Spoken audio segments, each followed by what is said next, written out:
Hello friends, welcome back to my YouTube channel.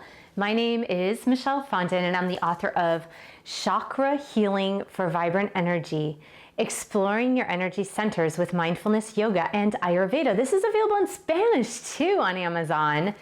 And I'm also the author of Twin Flame Romance, The Journey to Unconditional Love. All of my books are available in paperback, Kindle, and Audible books. If you're new to my channel, welcome.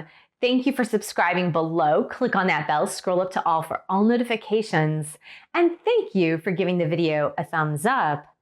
I do readings, 30, 60, and 90-minute readings, twin flame, romance, life path, and purpose. You can book that at my website, michellefondinauthor.com. And don't forget to download the free Twin Flame Affirmations meditation. The link is below. Welcome to Ascension Sundays. We are doing a series once a month on one chakra a month. And last month we did the solar plexus chakra. This month we are doing the heart chakra, the heart center. This is my favorite chakra. Guess why? I don't know, but this is my favorite chakra. It's the center of the seven. So there are 7 main chakras that align the spine, the base of the spine, up through to the crown of the head. Now, some people say there are 8 main chakras, but we're gonna stick to 7. How about that? We stick to 7. In my book, Chakra Healing for Vibrant Energy, I really speak about 7 chakras. So the heart is the center of the 7. The 3 below are chakras of matter, meaning physical matter, right? The chakras 5 through 7 are chakras of spirit, and the heart is what links them both. I love that. Now, one thing I want you to keep in mind when thinking about opening your heart chakra, is that it's like a chakra is like a spinning vortex, right? So it goes from front to back. It goes all the way through to your back. So it's like a spinning wheel this way. And in the book, How to Become an Empowered Empath by Wendy DeRosa, that I did an interview with her on my channel a couple of months ago, and you can always check that out. I can put the link here for you. She talked about the chakras going through to the back, and we often forget about our back body, meaning if you are an empath, if you are a light worker, if you are a twin flame, which you are likely to be both an empath and a light worker, you are probably a giver. If you're watching this, chances are you are a giver, and we can become out of balance when we are constantly giving and we forget to receive. Now, what is the first aspect of receiving? The first aspect of receiving is receiving energy from divine source, from the light, right? And so the way Wendy DeRosa explained this is like, it's almost like you're receiving a shower of light to your back body from the divine.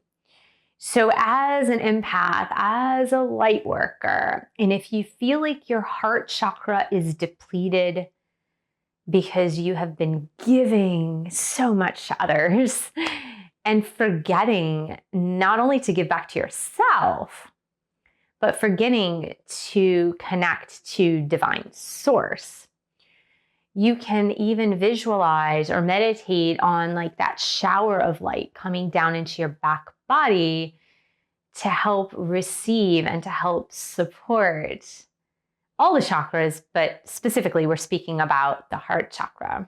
The color of the heart chakra, so each of the 7 chakras corresponds to a specific color. The color is emerald green. Go figure. You'd think it'd be like red or pink. It's emerald green. So someone can be like green with envy, right? And that's a negative trait, right? That's more of a negative trait.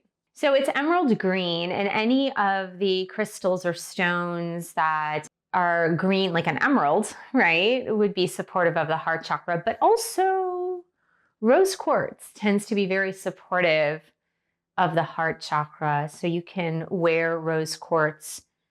I had a rose, well, I still have one, a rose quartz crystal that you can put in your, if you're a lady, you can put it in your bra.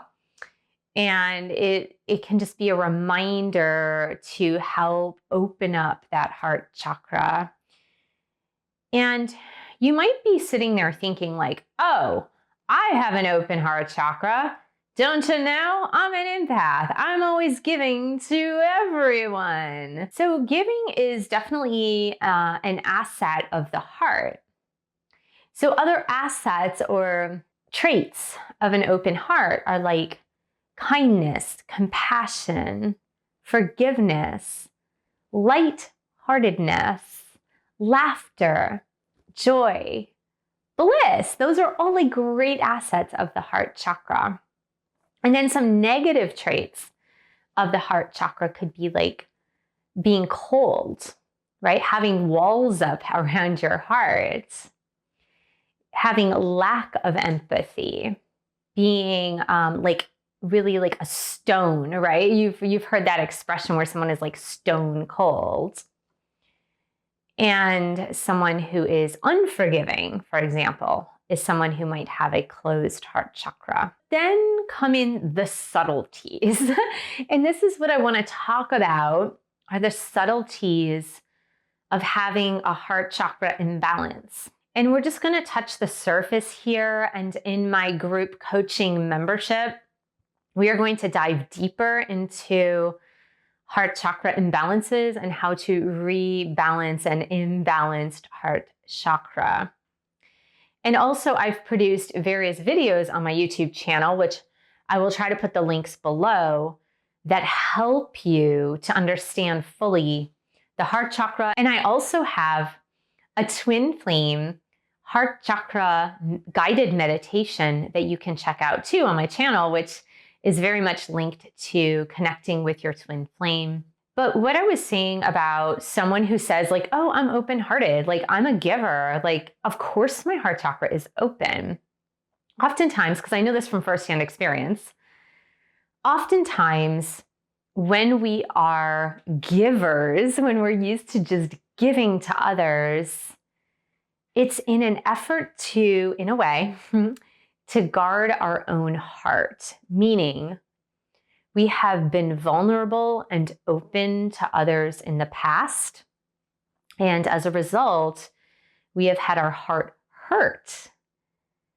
And so if you are in constant giving mode or caretaker mode, or giving and caring for others on a consistent basis, it is also a way to keep your heart very guarded.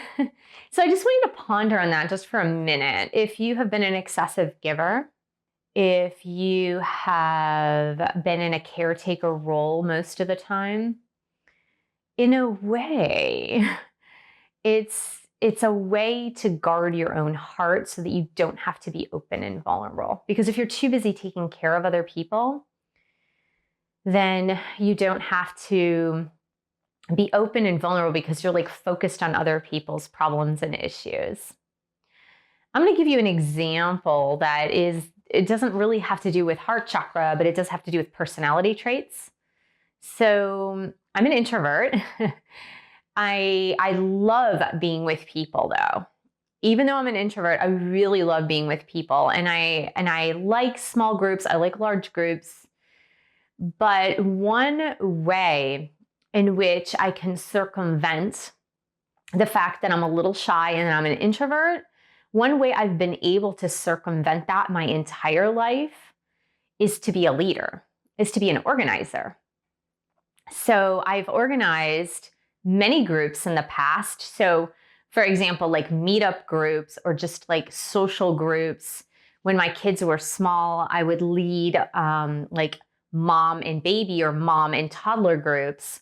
So being in a leadership role allowed me to stay protected in my introvertedness while enjoying being in a group setting, because if I was the leader, I was in charge of making sure that everything was organized and that the people were happy and satisfied. And I got to introduce myself to people as the leader. And so, in a way, it was like this removed position from being infused in the group as a participant, which as an introvert might make me feel really uneasy and very uncomfortable. So, do you understand like the analogy there, that if you're in constant giving mode, in a way, it separates your heart chakra in that receiving mode, like the other end of the balance of that, so that you don't have to feel so incredibly vulnerable. Now, another major theme in heart chakra closedness, if you will, is this theme of unforgiveness. And I know there's a lot of heat surrounding that topic of unforgiveness. And sometimes it comes as unforgiveness toward yourself. Sometimes it's unforgiveness toward others. But that is another major theme that can also keep your heart closed. So working through issues of forgiveness is another huge one. Self-love is another big category in heart chakra openness. Here's the thing. A lot of twin flames, a lot of light workers really do have a difficult time receiving. And that's really why they tend to want to give more than to receive. They really have a hard time receiving. You are probably in this category. If someone gives you a compliment, do you say thank you and then shut it off? Or do you get uneasy and try to brush off the compliment? Or do you immediately return the compliment? If someone, let's say your lover, gives you a foot rub, like a foot massage, do you feel uneasy in the act of just receiving and not being able to give back to your person?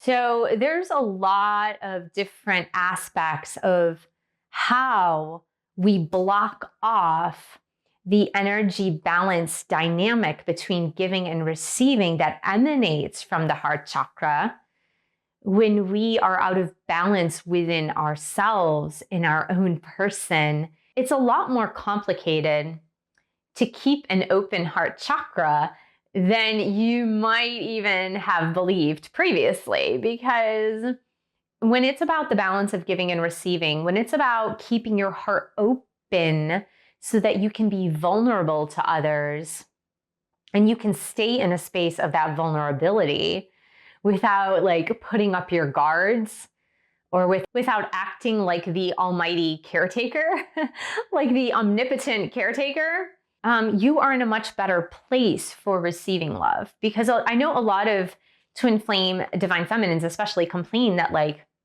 I'm not receiving love. Like I'm always the giver. Like I'm not receiving love. But maybe it's time for you to take a look at your ability to receive love in all of its forms, not just from your twin flame, not just from a boyfriend or girlfriend, but all forms of love in every aspect of life. And so when you begin to analyze that within yourself, then you'll have a clearer picture of, am I able to balance this chakra through receiving and keeping my heart open and vulnerable to love? To close out this session here, I really want you to ask yourself two questions. And the first question you can ask yourself is, in what areas of my life have I closed myself off to love? That's the first question you can ask yourself. And the second question you can ask yourself is, where does my heart need to heal? In what areas does my heart need to heal? Is it healing a previous relationship, a relationship with a parent or sibling or other family member? Is it I need to heal in the realm of my own self-love? Is it I need to heal in my ability to receive love and stay open and vulnerable? So I think that's a good starting point of starting to analyze, like, where is my heart chakra not completely open? It might be open, but we're talking about like complete free flow of movement and energy and information. So I hope this was helpful today, Twin Flame. Thank you so much for joining me. Thank you for subscribing to my channel below. Click on that bell, scroll up to all for all notifications, and thank you for giving the video a thumbs up. Thank you for sharing this video with other Twin Flames, and thank you so much for your support of my YouTube channel. You can buy a book or 2 or 3. You can join a Twin Flame Bootcamp. You can also join our group coaching session where we will dive deeper into the issues of the heart chakra. And I will see you in the next video.